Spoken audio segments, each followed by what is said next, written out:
A new series of the Power Rangers came out last weekend, and then I saw episode 2 this weekend, and it's good so far. I like it.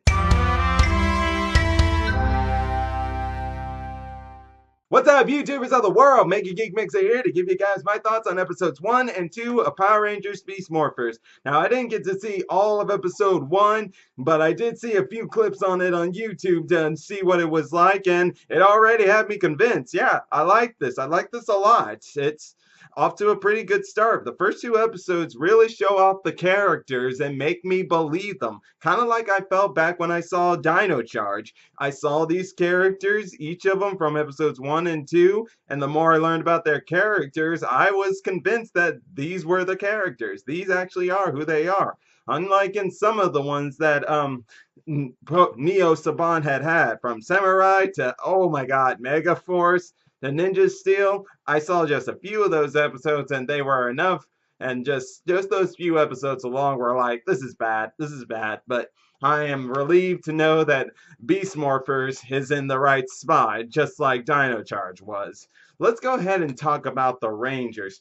First off, with Devin, when we were introduced to Devin and Blake, and we also meet Blaze too, I'm sure every one of y'all got the same vibe as I got from that scene, that it felt just like the Jungle Fury scene, but also learning about that place they were in, that's not only like a gym, but a karate class and juice bar and everything, made you get the Ernie's juice bar feelings back from Mighty Morphin. Yeah, that first episode gave you a lot of vibes from previous series. Jungle Fury, Mighty Morphin, and not to mention Time Force. That being in the sense with the person playing as Devin, him and his father, or better yet, no, not Time Force, but RPM. That's what I meant to say. Scott and his father, Colonel Truman. This is how it's feeling with Devin and his father. So yeah, a pretty good vibes from the previous seasons back in the Disney era and regular Saban era. That was actually really good, and the choreography scene with Blaze and Devin, that was amazing. Great choreography. That was like some of the best I've seen in a while in a Power Rangers show. I'm not gonna lie on that end. And also, was there anything more to it? Well, no, not that I know of. But then again, since we're talking about Devin, let's go on into how he gained his position in episode 2 by being the leader of the team. You see, even though he's all about playing video games and he's easily distracted, doesn't play by the rules, when things need to get done, he knows what needs to be done, and that's exactly what he showed off in episode 2. He actually showed that, yeah, he is the leader of the team, and the way they showed it off was great. It was amazing. I will go on to Zoe, who we find out in this past week episode, the reason she got dropped out was because she was juggling a job. That's why she couldn't be in the Ranger to begin with. But even in episode 1, we could tell that this girl's smart. I mean, she in a sense reminds me of a friend of mine named Donnie. Just like Donnie's a problem solver, this girl's a problem solver too. She doesn't run away from problems, she goes straight to them. And even Devin's father was seeing potential in her, and I was already liking her character, showing that, yeah, this girl's definitely going to show that when there's trouble, she's not going to be far away from it. She'll do what she can to prove herself, and I really like that about her. And that bickering between her and Raven in episode 2, while I did admit it was kind of stupid how they're trying to both boost their egos or pride or whatever, it was funny at the same time. And then let's go ahead and go on to Ravi. So he's the only one of the Power Rangers that was supposed to be the original Power Ranger. And he kind of reminds me of Sky a bit, and the fact that he does things by the book. And unfortunately, that costs him something with his then girlfriend, Roxy, who I'll be getting into in here a sec, along with Blaze, who I mentioned earlier. Yeah, so the way I'm seeing it, and the fact that his mother's their commander, makes me think he wants to prove it. That's why he follows the rules. But he'll come to learn that you don't always need to follow the rules. Sometimes rules can be broken down for the betterment of your team, or for things that will you know what I'm trying to say, things that will be good for you, such as maybe at the end of this, he and Roxy will be together because he realized rules shouldn't get in the way of your personal life on wanting to be with somebody you love or care about. Don't let that stop you.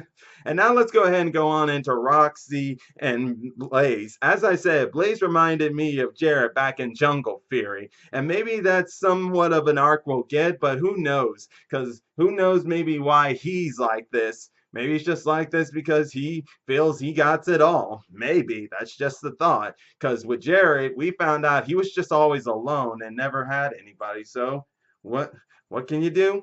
All you can do is just show anger for it. All that anger and stuff towards it, it really hurts you. We don't know about Blaze, but maybe we'll see things more later on. As for Roxy, there's really not much going on right now about her that we can really go off of, other than the fact that she and Remy have something and have something for each other. They have a thing together. So we'll get more into that as time goes on. Let's go into the tech guy, Nate Sylvan, Sybil. I mean Sylvian or whatever. I'm just gonna say Nate, guys. I'm just gonna say Nate. I like how he introduces his tech and everything, and that's great. I mean, I love it. It's kind of like Kendo back in Dino Charge. He does a great job, and no doubt that anytime they're in trouble, they're gonna find the answers, which they did in this episode this week. They find out that their ranger powers have some weakness that goes along with their animals. Since they're connected with their animals, you got Devin with the cheetah, and his weakness is see a dog, he'll freeze up. Kind of strange. I mean, I know cheetahs are cats, but when it comes to pet dogs, I don't think they're really afraid of those. At least to my knowledge, I don't think they're no cats like that aren't afraid of dogs. But uh, it's a kid show, so we'll just let it go. And then you got Zoe's rabbit that if she eats carrots, she can get her energy back, and if she's jumping too much and stuff, she'll lose energy quick. While you also got Ravi's, whose powers as a gorilla, he overheats too much, he could lose control of his temper and even attack anybody around him. But the gorilla strength, do you like it? Just like I like those B spots they were given. From the rabbit who says, I don't want to be called cute, to the gorilla who's a hugger. And then you got the cheetah guy who can turn into a cycle. That is pretty cool. And they can also become their Zords. And the Zord things, that they look pretty cool too. And I definitely love Devin's the victory line. Virus eliminated. It's just like Tyler when he said monster extinct. It all actually fits together and where the series theme is coming from. I really do like that. And the comedy relief, Betty and Ben, so far they've only been in 2 episodes, but already I like these two. And I liked how they show that even though these two are comic reliefs, they can still teach the Rangers something, because that's exactly what they did in episode 2. Devin saw that these two, while they may be goofballs, they still show teamwork. And when they saved the Rangers, when they were having their weaknesses or arguments, they showed that even though they are a couple of goofballs and brother and sisters who could bicker, they're still a team. They still know how to handle themselves, even if they do have some comedy side effects going for them. So it's great to know that for them. And I really like the story structure so far. This is really great. This is what I love about Power Rangers. Don't just rush into things and just say, oh, this is this guy who's got this sort of talent. Put some character into him.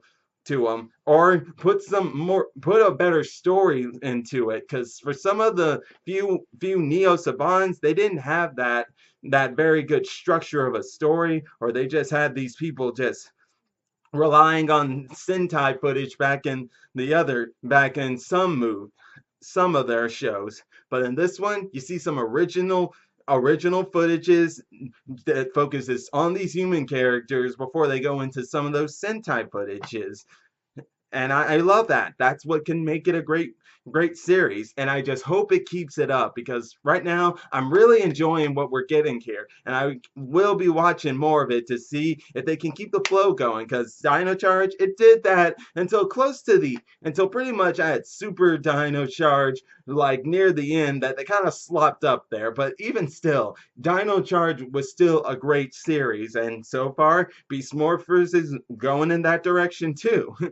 In a sort of sense, though, Beast Morphers, I know it really doesn't, but it can kind of remind me back when I saw Big Bag Beetleborgs back when I was a little kid. It sort of reminds me a little of that, but not exactly. It's just the beast part that just makes me think about that. But that's all for today, guys. I'm sorry. I lost one off topic there for a minute, but I just wanted to give you guys my thoughts on the first two series, and I like them. They're starting off really good, and I can't wait to see more. So if you're enjoying my videos, all you gotta do is click the subscribe button, hit the bell icon, and be notified when I make more videos. Till then, MegaGeek Mixer signing out. Bye!